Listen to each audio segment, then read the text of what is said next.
Assalamualaikum warahmatullahi wabarakatuh. Ibu dan Bapak, jumpa lagi di video kami. Kali ini kita akan bahas instrumen akreditasi komponen 1, butir 3, indikator yang kedua. Komponen 1 ini merupakan kinerja pendidik dalam proses pembelajaran. Di dalamnya ada 4 butir. Kita akan fokus di butir 3, yaitu pendidik mengolah proses pembelajaran secara efektif dan bermakna. Pada video ini kita akan fokus di indikator yang kedua, yaitu penilaian formatif digunakan sebagai umpan balik dalam proses pembelajaran. Pada indikator ini perlu disiapkan dua hal. Yang pertama adalah telah dokumen, yang kedua wawancara dengan guru. Mari kita lihat bagaimanakah telah dokumennya. Saat wawancara, asesor meminta guru untuk menyiapkan dokumentasi yang memuat penilaian formatif sebagai umpan balik dalam proses pembelajaran. Dokumen dapat berubah, rancangan pembelajaran atau modul ajar, bentuk asesmen formatif, serta dokumen dokumentasi lain yang relevan. Nah, adapun wawancara dengan guru dengan asesor adalah sebagai berikut.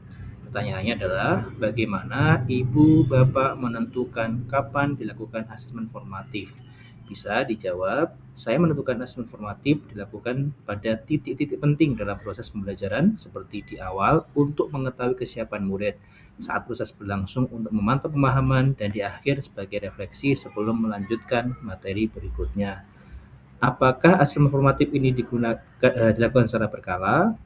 Asesmen formatif saya lakukan secara berkala dan terintegrasi dalam kegiatan pembelajaran, misalnya melalui tanya jawab, kuis singkat, penugasan, atau observasi.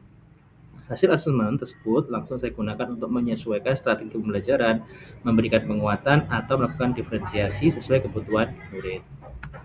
Pertanyaan selanjutnya, bagaimana Ibu Bapak mendokumentasikan atau mengolah hasil asesmen formatif ini? Dijawab, saya mendokumentasikan hasil asesmen formatif dalam bentuk nilai, catatan observasi, serta deskripsi perkembangan murid.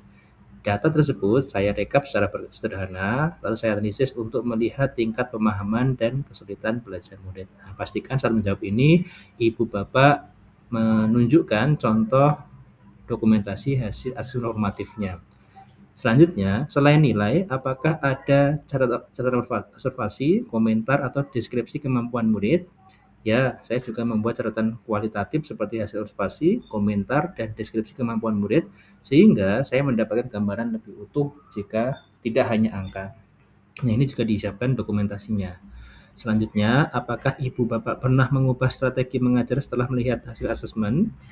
Bisakah Ibu Bapak memberikan satu contoh spesifik dalam 1 tahun terakhir ketika Ibu Bapak mengubah perencanaan pembelajaran setelah melihat hasil asesmen?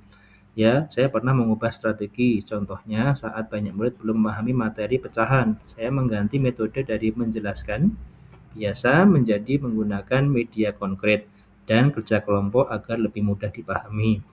Selanjutnya, ketika hasil asesmen menunjukkan banyak murid belum mencapai target belajar, apa yang biasanya Ibu Bapak lakukan? Saya melakukan remedial, menguatkan materi dengan cara berbeda, serta menerapkan diferensiasi pembelajaran sesuai kebutuhan murid agar semua dapat mencapai tujuan pembelajaran. Pertanyaan selanjutnya, atau yang terakhir, bagaimana Ibu Bapak menyampaikan hasil asesmen formatif kepada murid? Saya menyampaikan hasil asesmen formatif secara langsung kepada murid melalui umpan balik lisan saat pembelajaran, serta melalui diskusi singkat agar murid memahami bagian yang sudah baik dan yang perlu diperbaiki. Pertanyaannya selanjutnya, apakah terdapat catatan asesmen formatif yang memberikan umpan balik tertulis yang dapat digunakan murid untuk proses belajar yang lebih baik? Ya, saya juga memberikan umpan balik tertulis pada hasil pekerjaan murid berupa catatan singkat yang spesifik untuk membangun sehingga dapat menjadi acuan bagi murid untuk memperbaiki dan meningkatkan hasil belajarnya. Jika diperlukan, saya juga memberikan kesempatan murid untuk melakukan perbaikan berdasarkan umpan balik tersebut. Nah, ini bisa ditunjukkan dengan contoh asesmen formatif yang Ibu Bapak beri komentar tertulis di dalamnya. Ini akan memberikan poin plus pada indikator kedua ini. Itu Ibu Bapak untuk indikator kedua pada butir ketiga.